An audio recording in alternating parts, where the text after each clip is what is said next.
নমস্কার, প্রিয় বন্ধু রান্নাঘরে আপনাদের সবাইকে স্বাগত।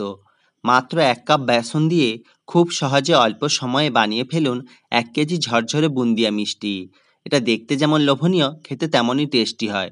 যারা নতুন বানাবেন তাদেরও একদম পারফেক্ট হবে।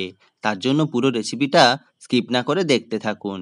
এখানে নিয়ে নিয়েছি আমি ১৫০ গ্রাম বেসন। তার সঙ্গে দিয়ে দিলাম ১.৫ চামচ কর্নফ্লাওয়ার। এখানে কিন্তু খুব বেশি কর্নফ্লাওয়ারের দরকার নেই। দিয়ে দিলাম স্বাদ মতো লবণ। তার সঙ্গে দিয়ে দিলাম হাফ বেকিং সোডা। দিয়ে শুকনো উপকরণগুলো খুব ভালোভাবে আগে আমি মিশিয়ে নিচ্ছি, যাতে সব কিছু একসঙ্গে মিশে যায়। এবার অল্প অল্প জল দিয়ে একটা পাতলা ব্যাটার তৈরি করে নেব। মনে রাখতে হবে এই ব্যাটারটা যত পারফেক্ট হবে, বুন্দিয়াগুলো কিন্তু ঠিকঠাকভাবে তৈরি করা যাবে। অল্প অল্প জল দিয়ে আমি ধীরে ধীরে ব্যাটারটা তৈরি করে নিচ্ছি। আর ব্যাটারটা হতে হবে একদম স্মুথ, কোনোভাবে কোনো দানাদার অংশ যেন ওর ভেতরে না থাকে। আর ব্যাটারটা সময় নিয়ে একটু এইভাবে সুন্দর করে ফেটিয়ে নিতে হবে। দেখুন ব্যাটারের ঘনত্বটা ঠিক এরকমই থাকবে, ওপর থেকে ছাড়লে একদম ফোঁটা ফোঁটা হয়ে পড়তে থাকবে। এবার একটি তাওয়াতে আমি তেল ভালো করে হাই হিটে গরম করে নিয়েছি। নিয়ে এইভাবে একটি ঝাড়ার মধ্যে আমি অল্প অল্প ব্যাটার ঢেলে দিচ্ছি। এই সময়ে কোনোভাবে হাতাটা নাড়ানো যাবে না, কিছু করার দরকার নেই। ব্যাটারটা যদি পারফেক্ট হয় এইভাবে কিন্তু আস্তে আস্তে বুন্দিয়াগুলো পড়তে থাকবে এবং সুন্দরভাবে তৈরি হয়ে যাবে। এই সময় কিন্তু গ্যাসের ফ্লেমটা আমি লোতে করে দিয়েছি। এই সময় আর বেশি হাই হিটের প্রয়োজন নেই, যেহেতু বুন্দিয়াগুলো ধীরে ধীরে তৈরি হবে, না হলে কিন্তু প্রথম বুন্দিয়াগুলো পুড়ে যেতে পারে। দিয়ে এইভাবে একটু আমি নেড়েচেড়ে নিলাম। আর বুন্দিয়াগুলো ভাজতেও খুব বেশি সময় লাগবে না, আর এটাকে আমি খুব লাল করেও ভাজবো না। দেখুন আমার বুন্দিয়াগুলো কত সুন্দর হয়ে ফুলে উঠেছে। আর এই ছিদ্রওয়ালা পাত্রটা, যার যেমন ছিদ্র হবে বুন্দিয়াগুলোর আকৃতি কিন্তু তেমনই হবে। দেখুন আমার কিন্তু বুন্দিয়াগুলো প্রস্তুত হয়ে গেছে। এবার এগুলোকে আমি তেল থেকে ভালো করে ঝারিয়ে তুলে নিচ্ছি। তারপর বেশ কয়েকবার এরকম আমি ব্যাচ করে ভেজে নিয়েছি।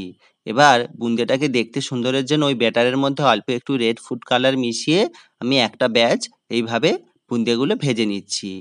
দেখুন বন্ধুরা, কালারটা কত সুন্দর এসেছে, আর দেখতেও কেমন সুন্দর লাগছে। এই সময় দেখুন একদমই হাতাটা নাড়ানো যাবে না, এইভাবে ধীরে ধীরে পড়তে থাকবে আর বুন্দিয়াগুলো খুব সুন্দরভাবে ফুলে উঠবে। এইবার এই বুন্দিয়াগুলোও আমার হয়ে গেছে। এগুলোকে আমি ভালো করে নেড়েচেড়ে আমি ভেজে নিয়েছি। এবার এগুলোকে ছেঁকে তুলে নেব। দিয়ে একসঙ্গে সমস্ত বুন্দিয়াগুলো কিন্তু আমি মিশিয়ে নেব। এখনো পর্যন্ত যে সমস্ত বন্ধুরা আমার ভিডিওটা দেখছেন তাদেরকে অসংখ্য ধন্যবাদ। যদি রেসিপিটা ভালো লেগে থাকে অবশ্যই আমার পাশে থাকবেন এবং লাইক কমেন্ট শেয়ার করবেন। এবার আমি বুন্দিয়ার জন্য রসটা তৈরি করে নিচ্ছি। বুন্দিয়ার যেমন ব্যাটারটা পারফেক্ট হতে হবে, রসটাও কিন্তু তাই।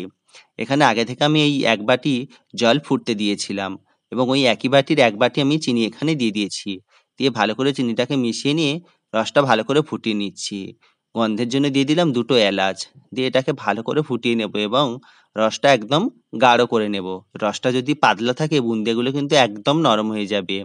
রসটা কিন্তু এইভাবে ভালো করে ফুটিয়ে দেখে নিতে হবে, যাতে হাত দিয়ে দেখলে একটা তার তার ভাব আসে। এই সময় আমি বুন্দিয়াগুলো ওর মধ্যে ঢেলে দেব। দেখুন দিয়ে দিলাম। এবার এটাকে ভালো করে মিশিয়ে নেব এবং ১ মিনিট এটাকে ফুটিয়ে নেব। প্রথম দেখলে মনে হবে যেন রসটা অনেক বেশি আছে, কিন্তু এই রসটার মধ্যে বুন্দিয়াগুলো ভিজে গেলে একদম ঝরঝরে হয়ে যাবে। এইটা দিয়ে আমি ১ ঘন্টা রসের মধ্যে এটাকে রেখে দেব। দিলেই প্রস্তুত হয়ে যাবে আমার একদম ঝরঝরে বুন্দিয়া।